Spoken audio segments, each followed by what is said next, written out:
আমি যদি ভারতের 3 জন বহিষ্কৃত জেনারেলকে আমার ক্যান্টনমেন্টে আশ্রয় দিই, আমি যদি ভারতের একজন খুনি প্রধানমন্ত্রী বা রাষ্ট্রপতিকে বাংলাদেশে আশ্রয় দিই, আমি যদি শত শত ভারতের উলফাকে আশ্রয় দিই, আমরা যদি টিএনভিকে আশ্রয় দিই, আমরা যদি কাশ্মীরি গণতন্ত্রকামীদেরকে যদি আশ্রয় দিই, আমরা যদি শিখ তারা বিচ্ছিন্নতাবাদী বলে আমরা স্বাধীনতাকামী তাদেরকে আশ্রয় দিই, তাহলে ভারতের সাথে আমাদের সম্পর্ক কি হবে?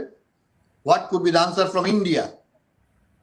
হ্যাঁ, অনুপ চেটিয়াকে তোমরা এখান থেকে নিয়ে যাও নাই, আমরা জানি না। সুতরাং এগুলার ফয়সালা করতে হবে। শুধু স্বার্থ আমার না, ওরা বলে যে ডিসেম্বরে গঙ্গা চুক্তি রিনিউ, তোমাকে করতে হবে। প্রেসিডেন্ট জিয়া সর্বশ্রেষ্ঠ চুক্তি কেন করছিলেন? উনি কি ভারতের তাবেদার ছিলেন? You have to come to us.